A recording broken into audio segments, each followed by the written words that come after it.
여러분 안녕하십니까? 수요일 아침 뉴스 퍼레이드 황병준입니다. 통일교 측으로부터 불법 정치 자금을 수수한 혐의를 받는 권성동 의원이 구속됐습니다. 특검 출범 이후 현역 의원이 구속된 건 처음인데 통일교 관련 수사에 탄력이 붙을 전망입니다. 이루라 기자입니다. 통일교 청탁 대가 의혹을 전면 부인하며 특검 수사를 거짓이라고 주장해온 국민의힘 권성동 의원. 문재인 검찰의 수사가 거짓이었듯이 이재명 특검의 수사도 거짓입니다. 하지만 구속을 피하진 못했습니다. 서울중앙지법 영장전담 판사는 영장 실질심사 결과 증거인멸 우려가 있다며 권 의원에 대한 구속영장을 발부했습니다.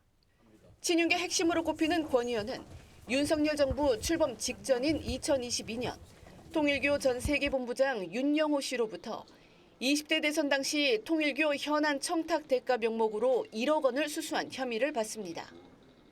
권 의원은 구속 직후 SNS에 올린 입장문을 통해 이재명 정권과 민주당의 정치 탄압이 본격적으로 시작됐다며 재판부가 민주당에 굴복했다고 맹비난했습니다. 하지만 특검은 앞선 영장심사에서 130여 쪽의 발표 자료를 통해 전 통일교 간부 윤 씨의 수첩과 문자 메시지, 1억 원 현금 사진까지 증거로 제출하며 구속 필요성을 강조했습니다. 권 의원의 신병이 확보된 만큼 통일교 관련 특검 수사도 속도가 붙을 것으로 보입니다. 특검은 권 의원이 통일교 한학자 총재로부터 현금을 수수했는지, 또 통일교 측에 한 총재 관련 경찰 수사 정보를 유출했는지 등 혐의도 본격 들여다볼 전망입니다. TV조선 이루라입니다. 통일교 한학자 총재가 오늘 특검에 자진 출석합니다. 한 총재는 앞선 3차례 소환 통보에 불응한 바 있는데요. 김건희 특검에 나가 있는 취재기자 연결합니다. 성민혁 기자, 한 총재 출석은 몇 시로 예정돼 있습니까? 네, 한학자 총재는 잠시 뒤인 오전 10시 이곳 특검에 자진 출석하겠다고 밝혔습니다. 그동안 건강상의 이유로 3차례 소환 통보에 응하지 않았는데요. 특검이 체포영장 청구 가능성을 시사하자 자진 출석을 통보한 모양새입니다. 스스로 소환 일정을 정한 셈인데 한 총재가 통일교 의혹 규명의 핵심 인물인 만큼 조사가 이뤄질 거란 관측이 나옵니다. 특검은 한 총재의 오늘 출석과 관련해 피의자 측에서 알아서 할 일이라면서도 필요한 조사가 있었던 만큼 실제 출석하면 조사할 가능성도 있다고 설명했습니다. 한 총재는 윤영호 전 통일교 세계본부장과 공모해 권성동 의원에게 뇌물 1억 원을 건넬 혐의를 받습니다. 특검팀은 권 의원이 이 돈을 받고 한 총재의 원정 도박 수사 정보 등을 유출했다고 보고 있습니다. 한 총재는 김건희 여사에게 고가 목걸이, 가방 같은 금품을 건네도록 지시한 혐의도 받는데요. 통일교 측은 교단 차원 개입은 없었고 윤 전 본부장 개인 일탈이라고 주장하고 있습니다. 한 총재가 통일교 관련 의혹의 윗선으로 지목되는 만큼 오늘 조사 성과에 따라 수사는 급물살을 탈 전망입니다. TV조선 성민혁입니다.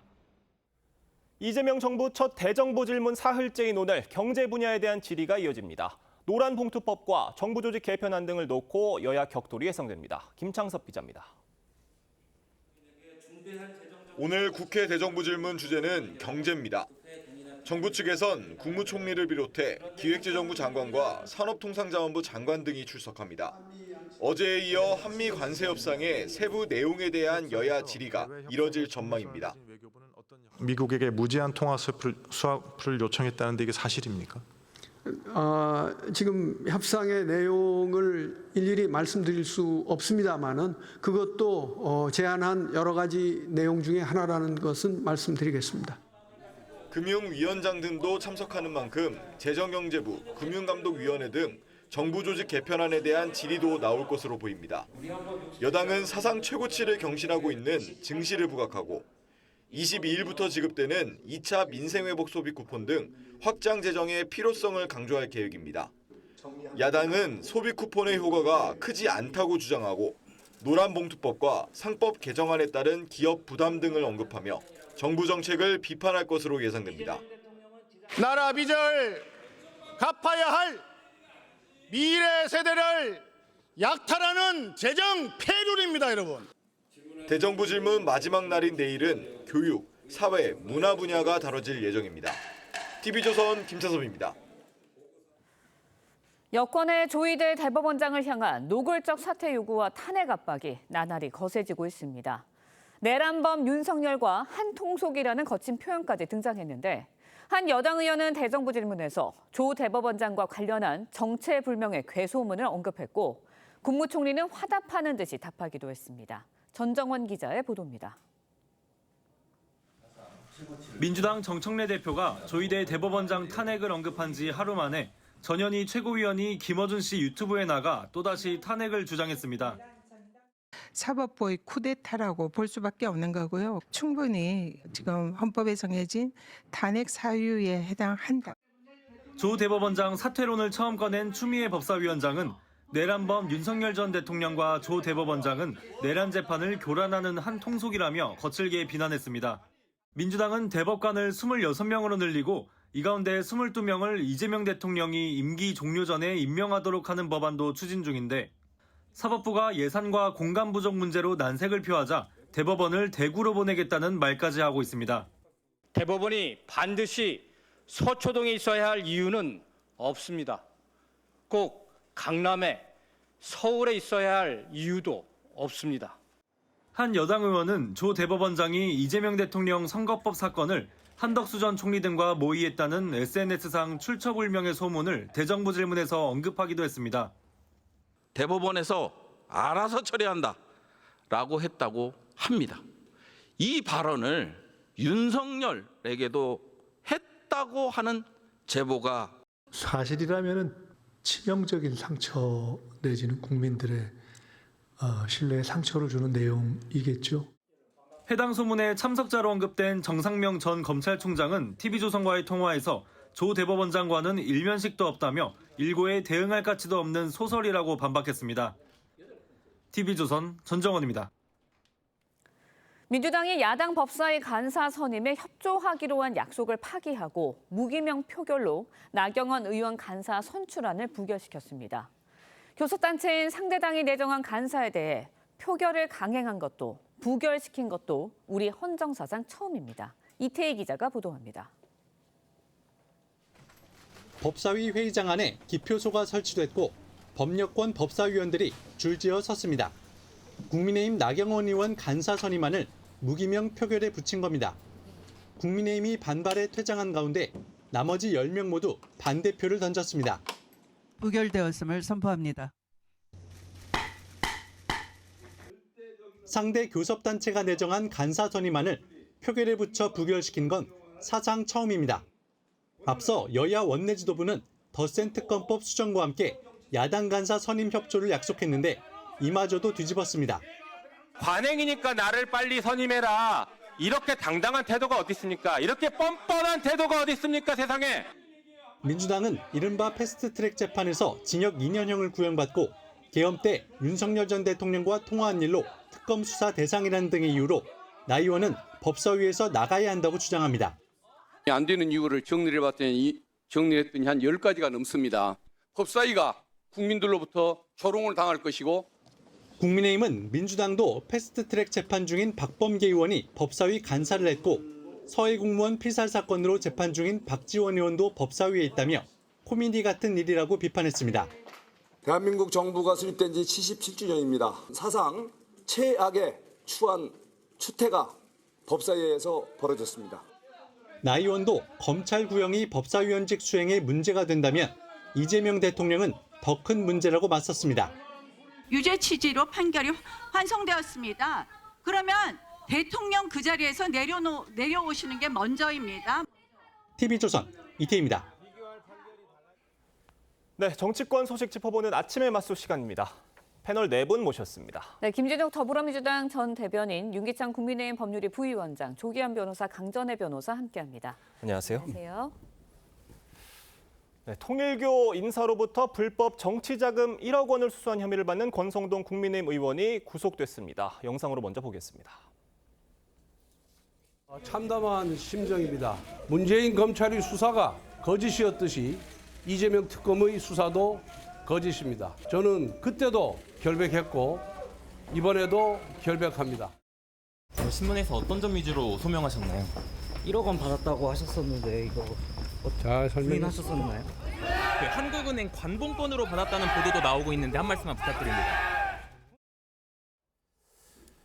결백을 호소하면서 불체포 특권까지 포기했던 권성동 의원, 그러니까 체포동의안 표결에서 스스로에게 가결표를 던졌던 권성동 의원이었는데 결국 구속이 됐습니다. 어떤 점이 결정타가 됐다고 보세요? 일단 법원은 증거인멸 우려를 구속 사유로 기재는 했는데요.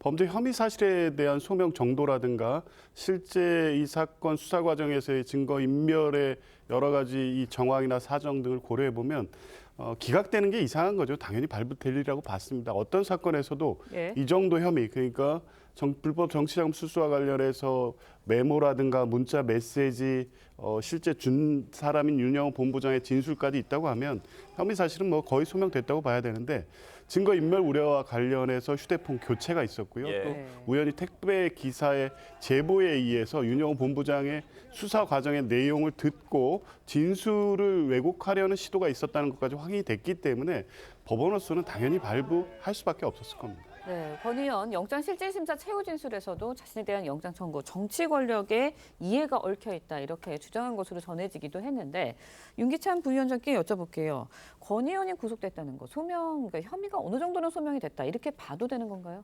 일단 영장 전담 판사는 이제 증거인멸 우려가 있다 이렇게 얘기를 했기 때문에 그 구속의 필요성이 있다 이렇게 본 거거든요. 그렇다면 그 혐의 소명은 그 전제로 판단을 하는 거라서. 행간을 읽어보면 혐의가 소명된다 이렇게 본 것 같아요. 그런데 다소 좀 아쉬운 부분은 사실 이렇게 판단할 수도 있고 혐의는 소명되나 또는 피해자의 피의자의 관여가 어느 정도 있는 것으로 의심스러운 정황이 있으나 현 시점에서 피고인의 방어권을 배척할 정도에 이른다고 보기 어렵다 이렇게 볼 수도 있는 거거든요. 이게 이재명 대표에 대한 2023년도 영장 기각 사유였어요. 그래서 권성동 의원이 저렇게 얘기한 부분은 뭐냐면 어쨌든 대법원을 지금 흔들고 있잖아요. 그러니까 정치권에 영향이 있었던 것 아니냐라는 생각이 하나 있는 것이고 또 하나는 이 별건 구속 아니냐 이런 식의 생각이 있는 거죠. 국내심을 향한 수사를 위한 구속을 한 것이 아니냐 이런 시각이 녹여 있기 때문에 정치적인 어떤 그 이해관계가 얽혀 있다 이렇게 표현한 것으로 그렇게 생각이 됩니다. 알겠습니다. 권성동 의원 구속영장이 발부되자마자 SNS에 글을 올렸습니다. 이재명 정권과 민주당의 정치 탄압이 본격적으로 시작됐다. 민주당은 피냄새를 맡은 상어 떼처럼 국민의힘을 향해 몰려들 것이다. 우리 당은 단합과 결기로 잘 이겨내주길 바란다. 이런 글을 올렸습니다. 김진욱 대변인 어떻게 보십니까? 이것은 권성동 의원의 어떤 본인이 정치적 피해자다라는 부분에 대해서 그 코스프레적으로 얘기하고자 하는 그런 게 아닌가라고 일단은 본인의 주장이다 이렇게 평가해야 될 것 같고요. 좀 전에도 얘기가 나왔습니다만 명백하고 객관적인 증거들이 있는 상황 속에서 이 범죄 혐의를 부정하기는 굉장히 어려울 것이다 이런 이제 생각이 하나 들고요. 또 하나는 지금 정치적 탄압이라고 그러는데 실질적으로 보면 정교가 분리가 되게 돼 있는 것이 우리 헌법 정신입니다. 그런데도 불구하고 특정 종교 단체로부터 어떤 이 금품을 수수했다라는 부분, 이 부분에 있어서는 이 그 법에 나와 있는 이 상황을 단죄할 수밖에 없는 상황이 있고 그 부분에 대해서 법원에서도 그 어느 정도의 범죄 사실 소명이 되었다라고 봤기 때문에 이 부분에 대해서 앞으로 재판은 진행되겠습니다만 권성동 의원이 본인이 정치적인 탄압을 주장할 것이 아니라 지금 본인에게 씌워져 있는 주장되고 제기되고 있는 이 범죄 혐의 사실을 소명하는 것에 훨씬 더 적극적인 시간을 보내야 될 것이다. 이런 말씀을 드리고 싶습니다. 네, 일단 3대 특검 출범 이후에 현역 국회의원이 구속된 거는 이번이 처음입니다. 앞서서도 권성동 의원 자신의 SNS에 이번 구속이 신호탄이다 이렇게 적기도 했거든요. 앞으로 국민의힘을 향한 수사 어떻게 전개될 것이라고 보세요? 일단 이번에 권성동 의원이 구속이 되는 과정에 있어서 특검에서 확보를 했었던 증거 중에 후보님을 위해 써달라라는 문자 메시지가 있었던 것으로 언론에 보도가 되고 있습니다. 그렇다면 권성동 의원이 이러한 금품을 받고 본인 개인을 위해서 쓴 것이 아니라 당 차원에서 쓴 것이다라고 볼 수가 있을 것 같은데요. 그러면 이 부분에 있어서 저희 당에 대한 어떤 압수수색이라든지 이런 것들이 추가로 있을 수 있겠다라는 생각이 듭니다. 그리고 이번에 영장이 나온 것과는 어떻게 보면 별건이라고 생각을 해야겠지만 통일교 교인들 교인들이 집단으로 가입했었다라는 이야기가 있고 그리고 거기에 대해서 압수수색을 시도를 하다가 되지 않았던 것이 있거든요.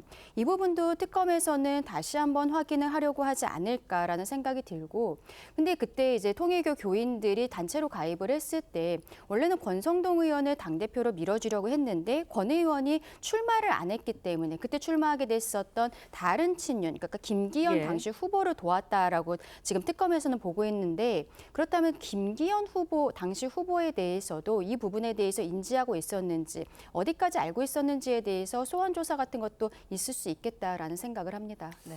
알겠습니다. 이런 가운데 통일교 관련 의혹의 정점으로 지목되는 한학자 총재가 오늘 특검에 자진 출석을 할 예정입니다. 그러니까 자진 출석이에요. 이게 특검과 사전 협의되지 않은 출석이어서 오늘 특검이 어떻게 나올지 예상하십니까? 일단 3번 이미 출석 요구가 있었음에도 불구하고 불응했습니다. 건강상 이유라고 불출석 사유를 제출하긴 했는데 최근에 활동하는 모습을 보면 실제 출석해서 조사받지 못할 정도의 건강상 이유가 없었다고 아마 특검은 보고 있을 겁니다. 어쨌든 오늘 자진 출석 형식인데 특검은 한학자 총재와 관련된 조사를 이미 충분히 준비해놨기 때문에 조사를 진행은 할 것으로 보는데 실제 한학자 총재가 혐의 사실을 대부분 부인하고 있고 이미 3차례나 출석에 불응했기 때문에 혐의 사실을 어느 정도 인정하거나 향후 조사에 성실히 임할 것을 확약하거나 이런 이 성실히 임하는 태도를 보이지 않는다고 하면 특검은 신병 확보를 위해서 체포영장을 발부할 가능성도 있다고 봅니다. 네, 한학자 총재 말씀하셨지만 모든 혐의를 부인해 왔습니다. 그렇다 보니까 특검 측에서 어떻게 수사를 할지, 어떤 카드를 제시할지 여기에도 관심이 쏠리거든요. 윤기찬 부위원장이 어떻게 보세요? 그러니까 구속된 윤영호 본부장이 이제 적극적 진술을 하고 있잖아요. 본인이 이제 윗선의 지시를 받아서 또는 교단 측의 공식적인 어떤 그 행위의 한 일환으로 본인이 이런 돈을 건네고 이런 행위를 했다라고 하고 있기 때문에 실제 그것이 한학자 총재의 지시가 있었는지 여부가 관건인 것인데 그러려면 윤영호 전 세계본부장하고 대질 조사를 할 가능성이 있는 것이죠. 그 이외에는 사실 그 정황적 증거로 진술 등이 확보될 여지는 있지만 한학자 총재로부터 직접적인 지시를 받았다라는 진술이 나오지 않는 한 대질 조사가 불가피해 보이고 아마 그런 취지에서 그 이후에 후속적으로 그 특검 입장에서는 추진하지 않을까 이런 생각을 합니다. 알겠습니다. 권성동 의원 구속 소식과 한학자 총재 출석 소식까지 짚어봤는데 정치권에 미칠 파장 클 것으로 보입니다. 다음 이야기로 넘어가 보겠습니다. 민주당이 조희대 대법원장에 대한 사퇴 압박 소위를 높이고 있습니다. 영상으로 보겠습니다. 마지막 시기라고 생각합니다. 스스로 물러나는 것이 사법부의 권위와 독립성을 전 지키는 시기라고. 대상임은 명백하고요. 제보 내용이긴 합니다. 모임 자리에서 조희대 대법원장이 무슨 얘기를 했냐. 이재명의 사건이 대법원에 올라오면 대법원에서 알아서 처리한다라고 했다고 합니다. 워낙 충격적인 내용이어서 진위가 정확히 밝혀지는 것이 좋겠다 하는 생각이 드네요. 부승찬 의원도 얘기를 했습니다. 제보 내용이라고. 그러니까 사실 확인이 되지 않은 정보인 건데 그러니까 조희대 대법원장이 임명 뒤에 한덕수 전 총리를 만나서 이재명 대통령 사건은 대법원에 올라오면 알아서 처리를 하겠다라는 취지로 얘기를 했다는 내용이에요. 근데 말씀드렸지만 확인되지 않은 정보입니다. 이게 대정부 질문에 나와서 어떤 조희대 대법원장 사퇴 압박을 하는 그런 모습으로 좀 비춰지고 있거든요. 어떻게 보십니까? 저 또한 이제 면책 특권 뒤에 숨은 거죠. 사실은 제보라고 말씀 주셨는데 모르겠어요. 누가 제보를 했는지 모르겠지만 저희들도 저 지라시 다 봤거든요. 오래전에 봤습니다. 그러니까 저거를 제보라는 식의 어떤 형식을 포장했는지 아니면 본인이 또 다른 저같이 본 사람부터 제보받은 건지 아니면 실제 그 자리에 참석한 사람부터 제보받았는지 그걸 정확히 밝혀야죠. 어느 정도 신뢰 수준이 있는 정보인지를 밝히라는 그렇죠. 말씀이시죠? 거기에 참석자가 누구누구였다고 제시이 있거든요. 그럼 그 사람부터 제보를 받았으면 제가 이해를 하겠는데 만약 그랬으면 당시에 참석한 사람으로부터 받은 제보입니다라고 밝혔어야 되겠죠. 그러니까 저 부분은 면책 특권에 비겁하게 숨은 말인 것이고 제2의 청담동 술자리 의혹이다 이렇게 생각을 하고요. 또 하나는 저런 내용은 실제 본질을 호도하는 이유가 뭐냐면 대법원장은 대법원의 판단을 좌지우지할 수가 없어요. 대법원의 전환합의체 판결로 12명 중에 10명이 찬성한 부분이거든요.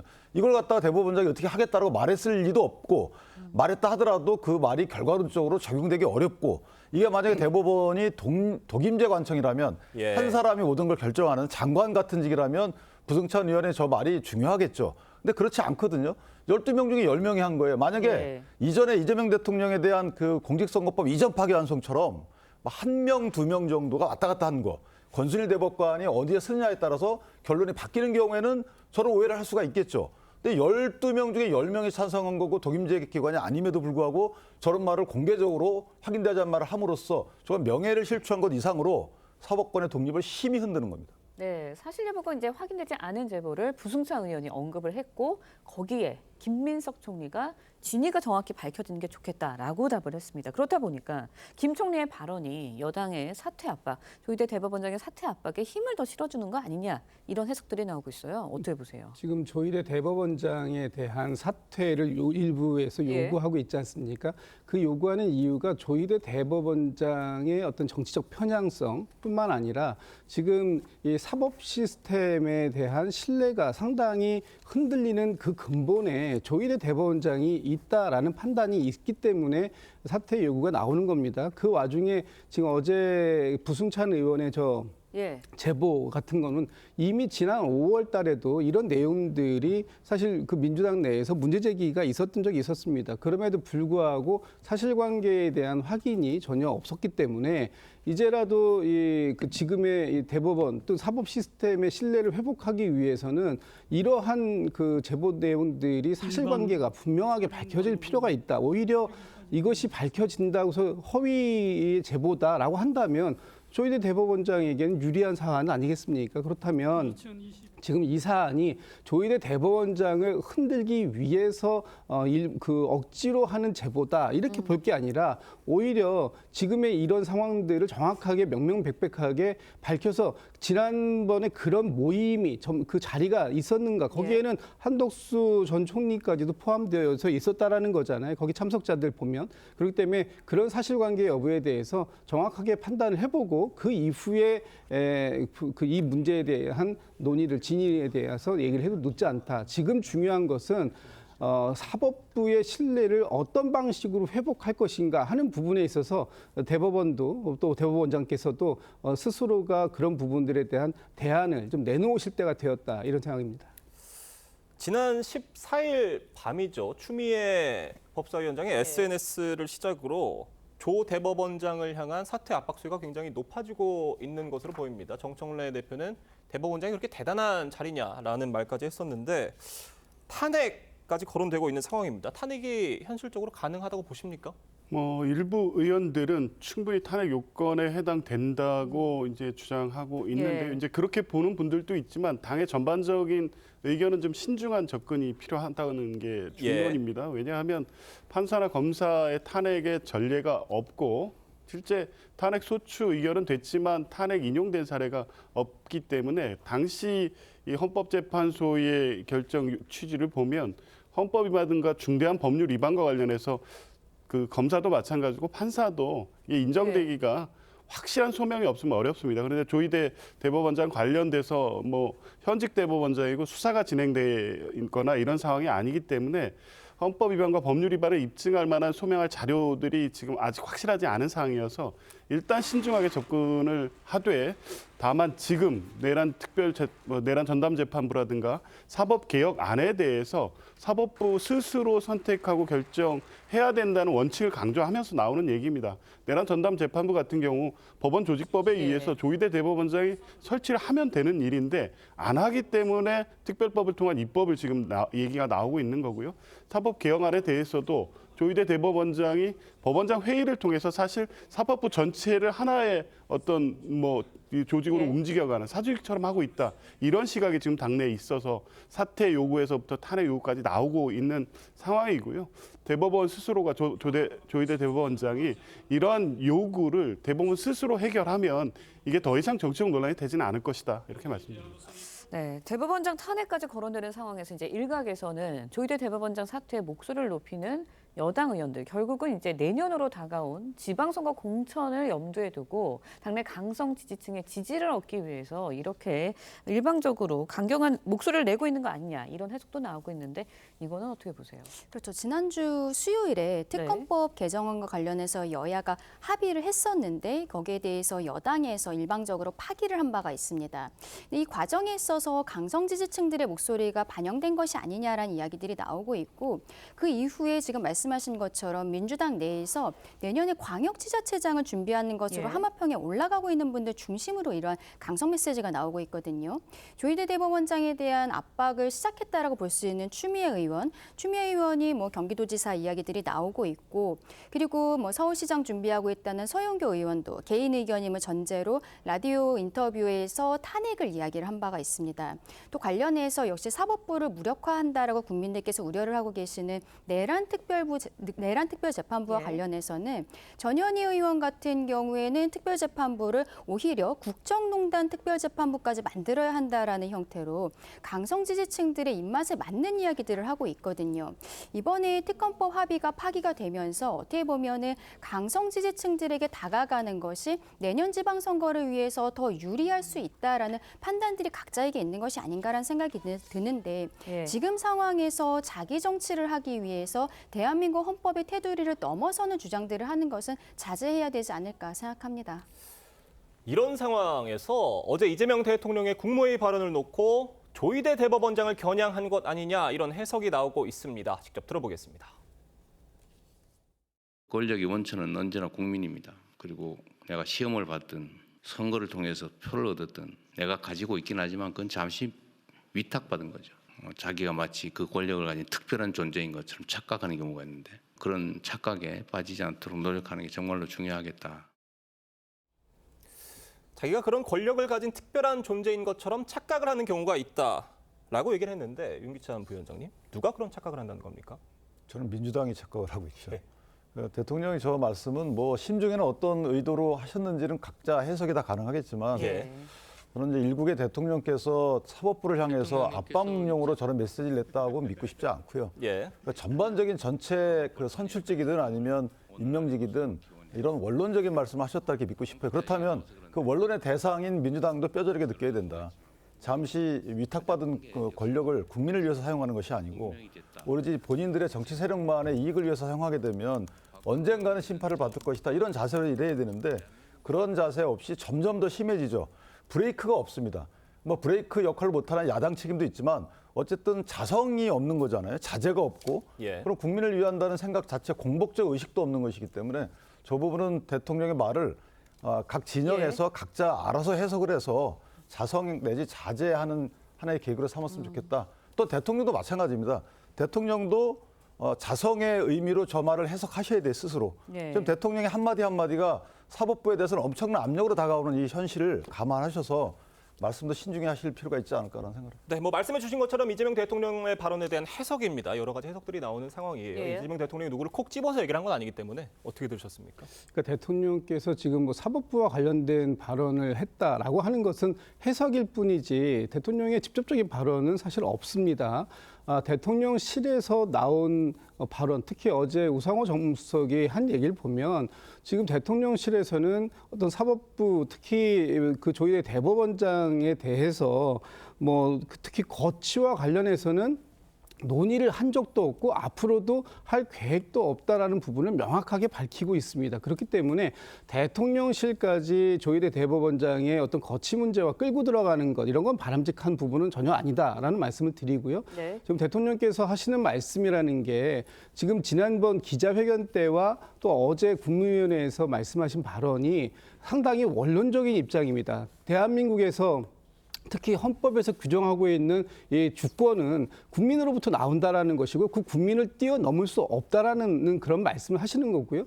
또 삼권 분립 또는 뭐 사법부의 독립을 얘기하지만 그 독립이라는 것도 국민으로부터의 독립은 아닐 것이다라는 부분을 명확하게 하고 있는 부분이기 때문에 이 부분을 가지고 대통령의 한마디 한마디를 어떤 조희대 대법관의 압박용이다라는 식의 해석 이것은 좀 바람직한 부분은 아니다 이렇게 평가하고 있습니다. 다만 참 시점이 묘하다는 시각도 있을 것 같아요. 다음 소식 짚어보겠습니다. 국회 법사위 야당 간사 선임이 또 불발됐습니다. 여권 주도로 나경원 의원의 야당 간사 선임 안건이 부결된 건데 관련 영상 먼저 보겠습니다. 육선 의원 하신 추미애 의원님, 이런 의회 보셨습니까? 간사 선임에 대해서 표결한 적 한 번이라도 있으셨습니까? 이게 바로 의회 독재입니다.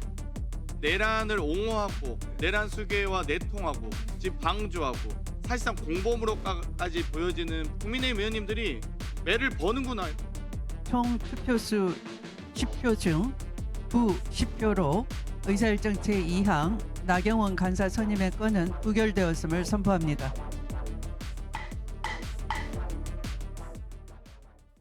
이 간사 선임 문제를 축구 경기에들 비유를 많이 하시던데, 그러니까 우리 팀에서 주장으로 이 사람을 뽑을게요라고 내세웠는데 상대 팀에서 선수들이 뭐 손을 들고 10명이 손을 들고 우린 인정 못합니다라고 한 상황인 겁니다. 이게 그리고 역사상 처음이에요. 어떻게 보십니까?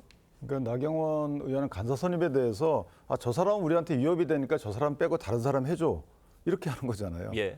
이게 승부가 있는 각자 상대가 있는 어떤 싸움 이 룰을 정할 때 저렇게 상대방 잘하는 분을 빼달라 이렇게 하는 거라서 코미디 같은 일이죠. 사실은 국회법의 규정을 보더라도 관례는 관례고요. 뭐 민주당 주장대로 관례상 간사를 이렇게 선출 절차를 한 적도 없고 그냥 그거는 박수치고 끝나는 겁니다. 근데 또 국회법 규정에 보더라도 저건 호선이에요. 호선은 선출과 다릅니다. 선출은 입후반 이후에 투표를 통해서 해당 사람을 뽑는 것이고 그리고 부결도 이게 원래 부결 투표하면 안 되는 거잖아요. 그러니까 2명 중에 누굴 뽑는 게 선출인 것이지 한 사람을 선출해놓고 이 사람 부결 투표한다. 이것도 안 맞는 거고 호선은 18명이 지금 법사위원 전체 인원인데 18명 전부가 다 후보자가 될 수 있는 거고 18명 전부 다 유권자가 될 수 있는 거라서 누구를 할지 본인들이 정하는 거예요. 그게 호선인데 이걸 정식 안건으로 해가지고 부결시킨다. 있을 수 없는 것이고 코미디고 국회법 위반이다.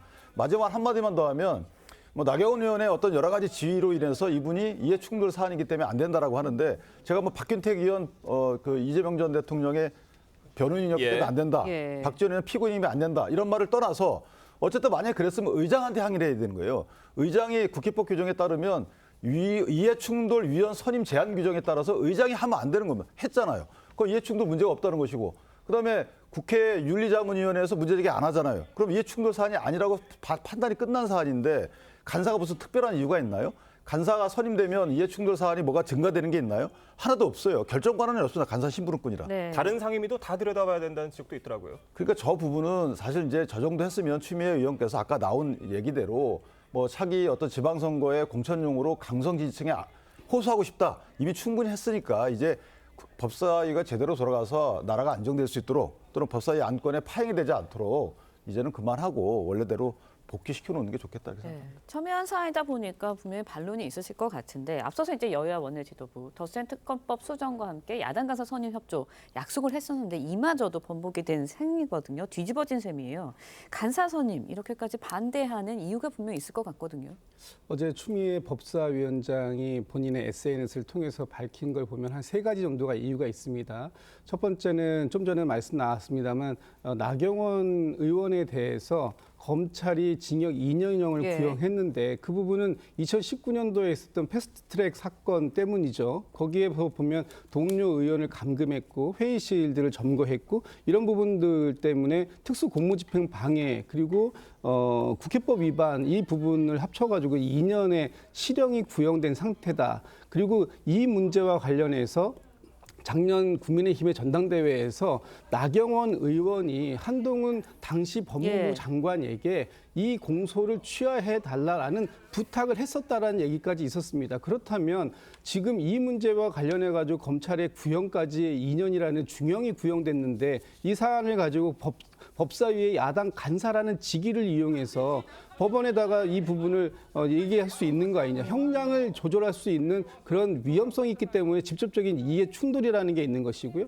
두 번째는 또 하나의 이해 충돌이 있는데 나경원 의원의 배우자께서 지금 현직 춘천지방법원장이시잖아요. 그렇다면 법사위의 이 소관 부처가 법무부뿐만 아니라 법원을 다 포함하게 되어 있습니다. 그렇다면 남편이 지법장으로서 그 법사위의 대상이 되는데 그 부분에 대해서 분명한 이해 충돌이 있기 때문에 본인 스스로가 회피를 해야 되는 것이었다. 이런 게 하나 있는 것이고요. 마지막으로 나경원 의원이 지난 12.3 비상계엄 당일날 그 윤석열 전 대통령과 통화한 2명의 의원 중에 1명입니다. 1명이 추경호 원내대표시고요. 그렇기 때문에 이분이 지금 당시에 이 그 비상계엄을 해제와 관련해 가지고 어떠한 역할을 했는지와 관련해서 지금 수사 대상에 올라 있다. 이런 여러 가지 사안들을 종합적으로 감안해서 부결을 시킨 것이다. 이런 말씀 좀 드리고 싶습니다. 네, 뭐 짚어주셨지만 민주당에서는 나경원 의원 배우자가 법사위 소관인 법원에서 일하고 있다면서 간사 선임을 반대했습니다.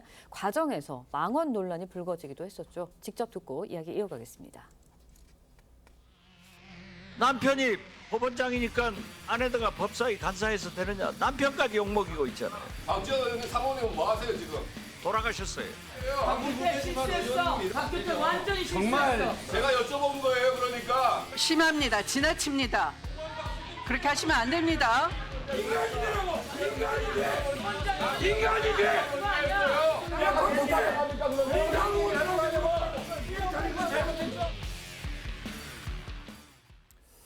네, 뭐 보신 것 같은 상황입니다. 박 의원이 법사위 정회 후에 박 의원에게 몰랐다면서 사과를 했어요. 네. 그러니까 아무리 격한 정치적 공방을 해도 금도라는 게 있는 겁니다. 박지원 의원이 나경원 의원의 배우자 얘기를 한 건 조금 전에 이 김진욱 대변인 설명하셨듯이 이해 충돌 문제 때문에 간사 선임이 불가하다는 취지의 내용을 얘기한 건데 그걸 이렇게 애들 말싸움 하듯이 이 배우자 문제를 거론했습니다.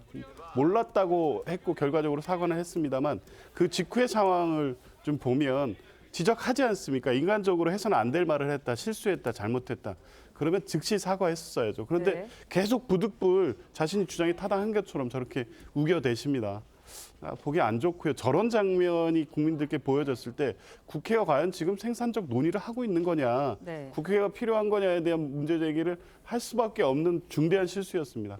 다행히 뭐 사과를 해서 풀었다니 다행이긴 하지만 이런 방식으로 논쟁하고 소리치는 상황까지는 다 피할 수는 없다고 하더라도 적어도 표현에 있어서 말에 있어서의 금도는 지켜야 됩니다. 네, 어저께 뭐 막말 논란 상황도 지켜보셨는데 나 의원 배우자가 법원장이라 이해충돌 여지가 있다라고 민주당에서는 주장을 계속 하고 있거든요. 여기에 대해서는 어떻게 보세요? 그렇죠. 이제 나 의원의 그 배우자가 법원장이기 때문에 법사위 소관이 아니냐라는 이야기들도 하고 있고, 그리고 이번에 패스트트랙 재판에서 검찰에서 2년 구형 나온 것, 여기에 대해서도 계속 문제 제기를 하고 있습니다. 근데 앞서 이야기를 한 것처럼 나 의원이 법사위에 오는 과정에 있어서 아무 문제가 없었다라는 것이 절차상 이제 드러난 것이 아닌가라는 생각이 들고요. 그리고 어제 나 의원이 본인의 간사 선임에 대해서 계속적으로 민주당에서 문제 제기하는 것에 대해서 그렇다면 이재명 대통령도 대통령직에서 내려와야 되는 것이 아니냐라는 부분을 분명하게 지적을 했습니다. 대통령이 지금 피고인인 상황이잖아요. 대통령이 직을 가지고 있기 때문에 각 재판부가 지금 뭐 임의적으로 기일을 추정해 놓은 상황입니다만 공직선거법 사건 같은 경우에는 유죄 취지로 대법원에서 파기환송이 나온 상황입니다. 그렇다면 그대로 확정이 될 것이 거의 명확하다라고 볼 수 있는데, 심지어 이번에 100일 기자회견에서 대통령은 권력의 서열이 있다고 했어요. 마치 입법부와 행정부는 직접 선출이 되었기 때문에 사법부는 그 아래에 있는 것처럼 스스로 그런 이야기를 했습니다. 그렇다면 대통령이 오히려 사법부에 대해서 더 이해충돌의 여지가 있는 것이 아닌지, 민주당 입장에서는 계속적으로 나 의원에 대해서 발목 잡기를 하는 것은 저는 정책적으로도 실패라고 생각을 하고요. 정말로 법과 원칙에 따라서 앞으로 정기국회에서 있을 법안에 대해서 이야기하는 것이 서로 간에 책임 있는 모습이 아닌가라고 생각합니다. 알겠습니다. 저희가 리포트와 함께 이 소식도 짧게 짚어보겠습니다. 경찰이 조국 혁신당 김보협 전 수석 대변인을 강제추행 혐의로 검찰에 넘겼습니다. 피해자 강미정 전 대변인이 고소한 지 5달 만인데 김 전 대변인은 혐의를 전면 부인했습니다. 임희원 기자의 보도입니다.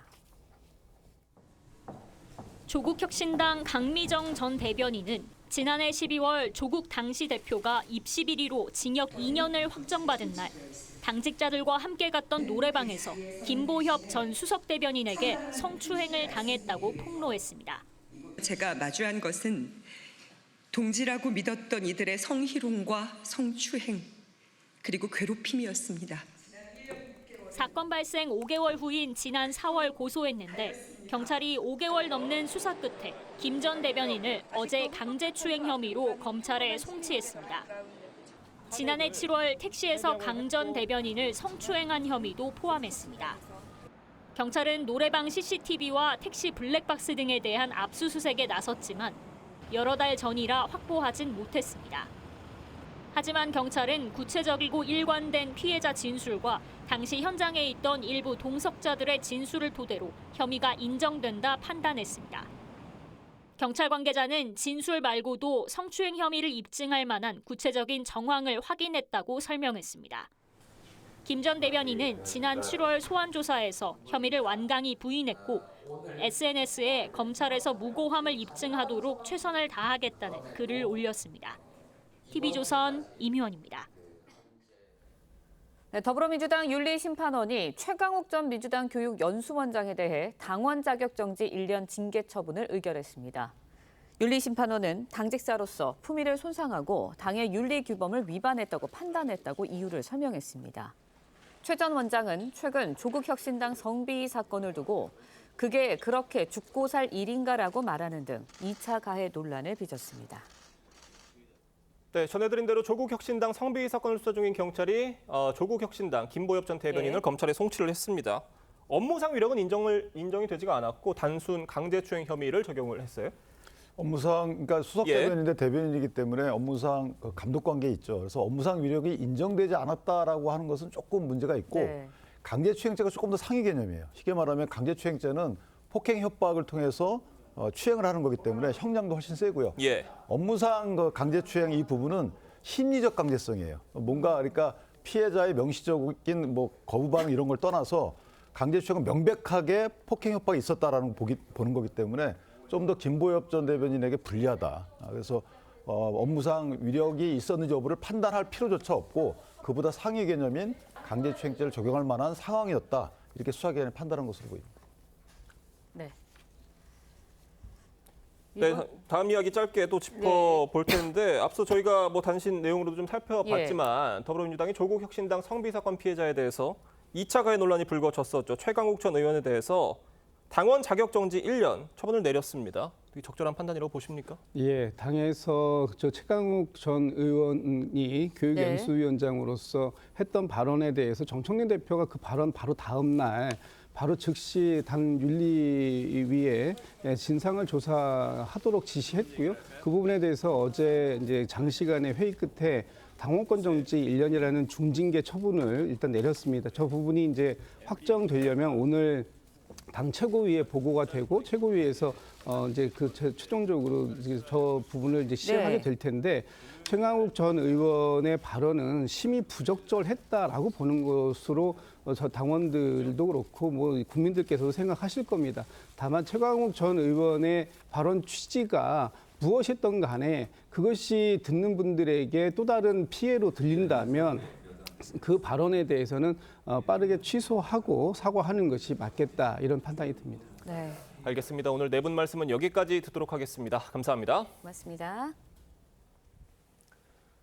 구명조끼를 벗어주고 순직한 고 이재석 경사 사건을 두고 해경의 부실 대응 논란이 끊이지 않고 있습니다. 바다에서 실종된 뒤 구조 장비가 투입될 때까지 40분이나 걸렸고 사건 당일 파출소 근무일지도 거짓으로 작성됐다는 의혹이 제기되면서 인재라는 정황이 속속 드러나고 있습니다. 강석 기자의 보도입니다. 고 이재석 경사가 실종된 지점은 해안가에서 약 1km 떨어진 곳이었습니다. 사건 당일인 지난 11일 새벽 2시 57분, 파출소 팀장과의 마지막 무전에서 이 경사는 구조자에게 구명조끼를 벗어줬다고 한 뒤 연락이 끊겼습니다. 이후 드론 순찰업체가 경찰관이 위험하다며 추가 인원 투입 필요성을 해경에 알렸고 새벽 3시 17분이 돼서야 근무자 4명이 수색을 시작했습니다. 결국 저는 구조요원이기 때문에 손해배기는 아닌 것 같아. 명령에 따르지 않고 바로 저도 나와 출동해 한 사항입니다. 빠르게 물이 차오르는 상황에서 직원들이 구조 장비를 요청한 건 새벽 3시 32분.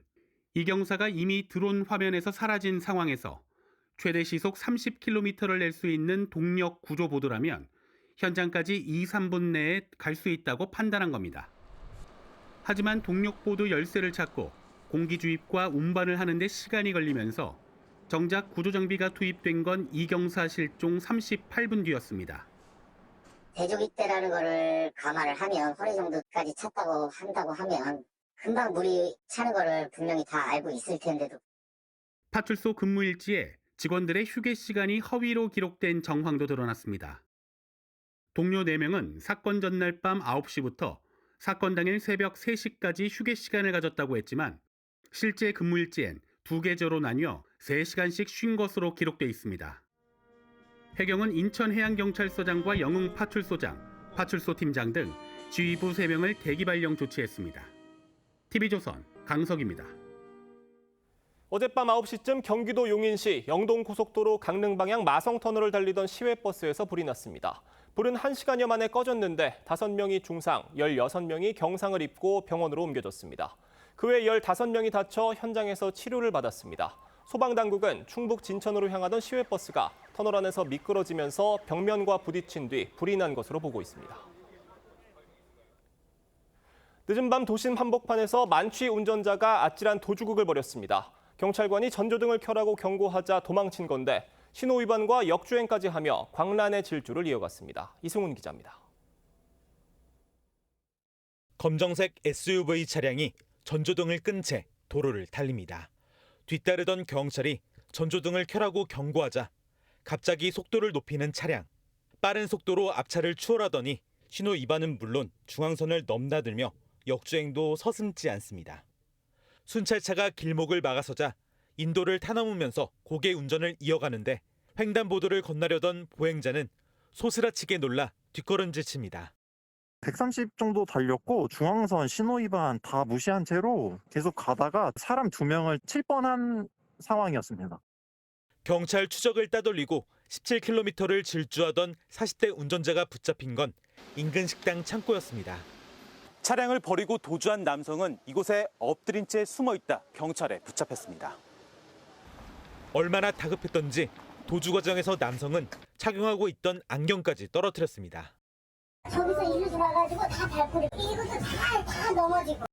운전자는 경찰의 음주 측정 요구에도 응하지 않았고 결국 음주 측정 거부죄로 현행범 체포됐습니다.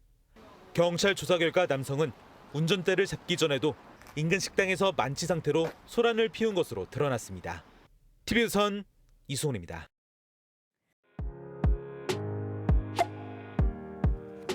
렌즈에 담긴 그 순간 그 의미를 짚어보는 시간이죠. 사진 기자가 선택한 아침의 한 장입니다. 오늘은 조선일보 사진부 오종찬 기자와 함께합니다. 안녕하세요. 오늘 아침에 볼 사진 어떤 건가요? 네, 팔레스타인 피난민들이 짐을 챙겨서 가자시티를 탈출하고 있는 장면입니다. 팔레스타인 주민 대부분이 가자지구 북부에 위치한 가자시티에 살고 있는데요. 최근 탈출 행렬이 줄을 잇고 있습니다. 사진으로 만나보시죠. 이스라엘이 하마스를 상대로 전쟁을 벌이고 있는 가자지구의 모습인데요. 주민들이 황급히 짐을 싸들고 남쪽으로 대피하고 있습니다. 이동수단이 부족해서 보기에도 위태로울 정도로 짐을 실었는데요. 마땅히 갈 곳도 없지만 살기 위해서 주민들은 정처 없이 피난길에 오르고 있습니다. 네, 주민들 뒤로 보이는 도시가 완전히 폐허로 변해버렸는데요. 주민들이 이렇게 피난 행렬에 나선 이유가 뭔가요? 네, 현지 시각으로 15일부터 이스라엘군이 가자시티 점령을 위해서 지상전을 시작했기 때문입니다. 이스라엘 전차들이 하마스를 공격하기 위해 가자시티 시가지로 진입했는데요. 사실상 이번 전쟁을 끝내기 위한 최후의 지상전으로 볼 수 있습니다. 현재까지 주민 100만 명 중에 30만 명가량이 남쪽으로 대피한 것으로 추정하고 있습니다. 네, 전쟁으로 인한 민간인의 피해가 더 이상 없었으면 하는 바람입니다. 지금까지 아침의 한 장이었습니다.